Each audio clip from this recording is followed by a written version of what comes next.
Hello viewers, welcome to our channel. నేను మీ చరణ్ పరిమి. ఉండవల్లి ఉన్నట్టుండి జగన్ మీద రివర్స్ అయ్యాడు. చూస్తూ ఉంటే చంద్రబాబు గారికి ఏమైనా ఫేవర్గా మారుతున్నారా అన్నట్లు కనిపిస్తుంది. నిన్నైతే ఆయన ఒక ప్రెస్ మీట్ పెట్టారు. ఆంధ్రాలో బీభత్సమైన వరదలు, వాటి ఎఫెక్ట్ అనేది తీవ్ర స్థాయిలో ఉండటం అనేది మనం గమనిస్తూనే ఉన్నాం. ఈ టైంలో ఉండవల్లి గారు ప్రెస్ మీట్ పెట్టి ఆ వరదల గురించి కావచ్చు, అలాగే చంద్రబాబు గారి గురించి, అలాగే ముఖ్యంగా మార్గదర్శి కేసు ఆయన ఏదైతే పోరాడుతున్నారో దాని గురించి, జగన్ గురించి, ఇట్లా రకరకాల రాజకీయ సామాజిక అంశాల గురించి ఆయన మాట్లాడాడు. అయితే వీటిల్లో కొన్ని ఆసక్తికరమైన విషయాలు ఉన్నాయన్నమాట.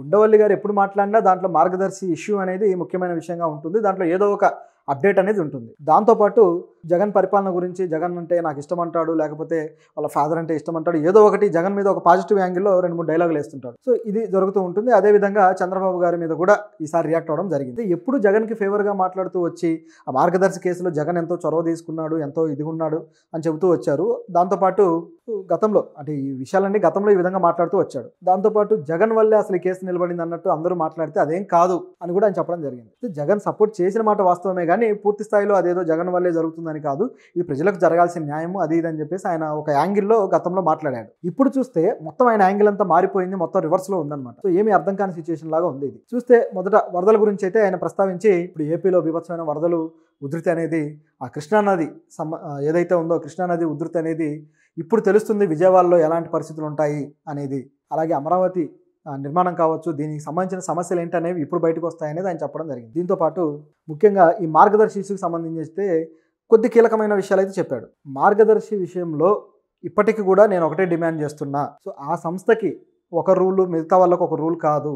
ప్రజల డబ్బులతో వేరే వ్యాపారం చేయడానికి చిట్ ఫండ్ సంస్థలకి అర్హత లేదు, దానికి యాక్ట్ ఒప్పుకోదు. ఒకవేళ చేస్తారంటే అందరికీ ఇవ్వండి అన్నట్టుగా ఆయన చెప్పడం జరిగింది. సో వేరే వ్యాపారం చేసినందుకు వాళ్ళకు కేసు, అదేవిధంగా ఎవరు కేసు పెట్టలేదు అంటున్నారు. సో ఎవరు పెట్టడం కాదు, మీరు అందరికీ డబ్బులు ఇవ్వడం కూడా కాదు ఇక్కడ పాయింట్. ఆ డబ్బుల్ని మీరు వేరేగా దుర్వినియోగం చేశారు, అది ఇక్కడ పాయింట్ అనేది ఆయన పాయింట్. సో ఆయన కరెక్ట్గానే ఆ విషయాన్ని ప్రస్తావిస్తూ వచ్చారు. గతం నుంచి కూడా దీన్నే చెబుతూ వస్తున్నారు. వాళ్ళేమో ఈ చట్టం మాకు కుదరదు, మేము అందరికీ ఇచ్చేసామని చెప్పేసి, వాళ్ళు లేదు మీరు తప్పు చేశారు, తర్వాత దాన్ని ఈ విధంగా రెక్టిఫై చేసుకున్నారు, కాబట్టి ముందు చట్టాన్ని ఉల్లంఘించినందుకైతే మీరు శిక్ష పడాల్సిందే, లేకపోతే అది అందరికీ వర్తించే చట్టంగా మార్చండి అని చెప్పేసి ఇది ఒక డిమాండ్ లాగా మాట్లాడుతూ వచ్చాడు. ఇప్పుడు కూడా అదే మాట్లాడారు. అయితే దీంట్లో ఈ నెల 11వ తారీఖు మళ్ళీ వాయిదా ఉంది ఈ కేసుకు సంబంధించి. అయితే దీనికి సంబంధించి ఏపీ ప్రభుత్వం అఫిడవిట్ వేయాలి అని చెప్పేసి ఆయన అడుగుతూ ఉన్నారు. కానీ ఏపీ ప్రభుత్వం రాగానే మార్గదర్శి వైపు తీసుకుంటుంది స్టాండ్ అని మాకు తెలుసు. చంద్రబాబు గారు బయట అనేక విషయాల్లో నిజాయితీగానే ఉన్న, చట్టాలను అవలంబిస్తూ కరెక్ట్గా వాటి ప్రకారం వెళ్తూ ఉన్న, మార్గదర్శి విషయంలో మాత్రం ఆయన స్టాండ్ వేరేగా ఉంటుంది, వాళ్ళకు మద్దతుగా వెళ్ళిపోతాడు ఈజీగా అని నాకు తెలుసు అని చెప్పేసి ఉండవల్లి గారు అన్నారు. దాని ప్రకారమే ప్రభుత్వం కూడా పనిచేసిందట. వచ్చిన తర్వాత దానికి సంబంధించి ఏదైతే ప్రభుత్వం నుంచి వచ్చిన ఫిర్యాదు ఉందో ఆ ఫిర్యాదును ఈ ప్రభుత్వం వెనక్కి తీసుకుంది మార్గదర్శికి సంబంధించి. సో ఇట్లా చేశారు, ఇది సరైంది కాదు, మీరు 11వ తారీఖు వాయిదాకి అఫిడవిట్ వేయండి అని చెప్పేసి ఆయన ఇప్పుడు అడుగుతూ ఉన్నాడు. సో చంద్రబాబు గారు ఈ విషయంలో ఇప్పుడు ఆ పత్రిక వాళ్ళకు చేసిన మేలు, వాళ్ళకుండే అండర్స్టాండింగ్, వాళ్ళకున్న కథ అందరికీ తెలిసిందే. కాబట్టి ఇలాంటి చొరవ అనేది ఆ ప్రభుత్వం తీసుకుంది. దాన్ని తప్పుబట్టే హక్కు కూడా అందరికీ ఉంటుంది. ఎందుకంటే ప్రభుత్వాలు ఉన్నది వాళ్ళని పెంచి పోషించే కొంతమందికి ఆసరా ఇవ్వడానికో లేకపోతే వాళ్ళని బాగు చేయడానికో కాదు కదా.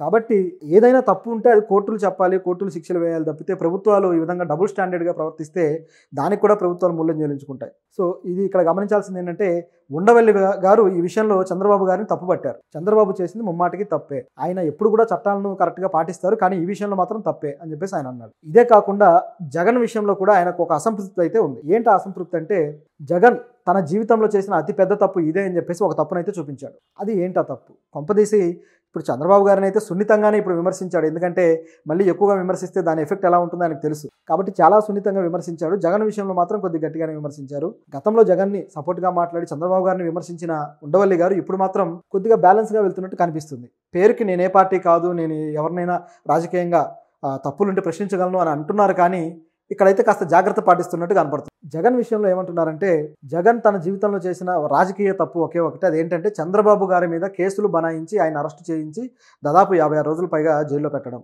అని చెప్పేసి ఈ ఆరోపణ.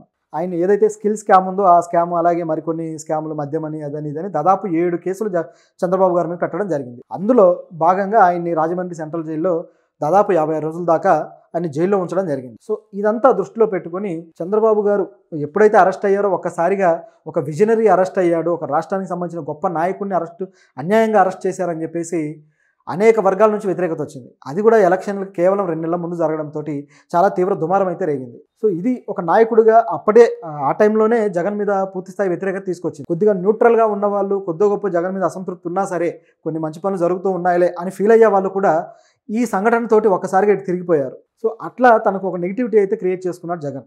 అయితే తనని మొదటి నుంచి కూడా ఒక క్రిమినల్ అనో, లేకపోతే అవినీతిపరుడనో, లేకపోతే ఇట్లా లక్షల కోట్ల రూపాయలు తిన్న వ్యక్తి అనో, జైలు పాలయ్యి వచ్చిన ఒక క్రిమినల్ అని చెప్పేసి రకరకాలుగా ఆయన మీద ఒక ప్రచారం జరుగుతూ ఉండటంతో ఇక ఈ లాభం లేదు అని చెప్పేసి జగన్ వ్యతిరేకులు తనని ఆ విధంగా ప్రచారంలోకి తెస్తున్న వాళ్ళు కూడా అరెస్ట్ అయితే ఇలాంటిది లేకుండా ఉంటుందన్న స్కెచ్ తోటి అరెస్ట్ చేయించాడు. ఇప్పుడు ఇద్దరము క్రిమినల్సే, ఇద్దరి మీద కేసులు ఉన్నాయి, ఇద్దరము దొందే, ఇప్పుడు ఎలా విమర్శిస్తావు అన్నట్టు ఈయన ఛాలెంజ్ కావచ్చు. అంతే కదా, ఒక దొంగ ఇంకో దొంగ అనలేడు కదా, అంటే అట్లా అనే కథలు కూడా ఉంటాయి అనుకోండి. సో ఇలాంటి యాంగిల్ ఒకటి తీసుకొద్దామని చెప్పేసి ఆయన ప్రయత్నించాడు. కాకపోతే ఇక్కడ ఫెయిల్ అయ్యాడు ఆయన.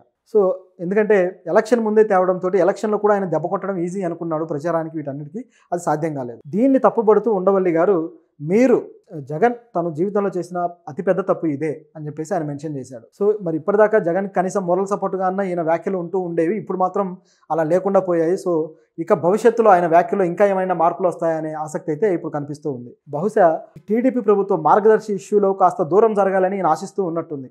అందువల్ల ఈ మాటల్లో కొద్దిగా చేంజ్ ఉందేమో అని అనిపిస్తుంది. అయితే ఇప్పటిదాకా రాజకీయంగా ఆయన ఎప్పుడూ ఒక పార్టీకి దన్నుగా నిలబడుతూ వచ్చిన దాఖలాలు డైరెక్ట్గా అయితే లేవు. ఆయన వైసీపీకి కొద్దిగా మద్దతుదారు అనేది అందరికీ తెలిసిందే. పైకి ఆయన ఏదో అంటాడు కానీ అది క్లియర్గా కనిపిస్తూనే ఉంటుంది. ఎందుకంటే మార్గదర్శి ఇష్యూలో వైసీపీ ప్రభుత్వం పట్టించుకున్నంత ఎక్కువగా గత ప్రభుత్వాలు కూడా ఏం పట్టించుకోలేదు. అంటే ఆ గతంలో కూడా చంద్రబాబు ప్రభుత్వమే ఉంది, అది ఎప్పుడు లైట్ తీసుకుంటూనే ఉంది.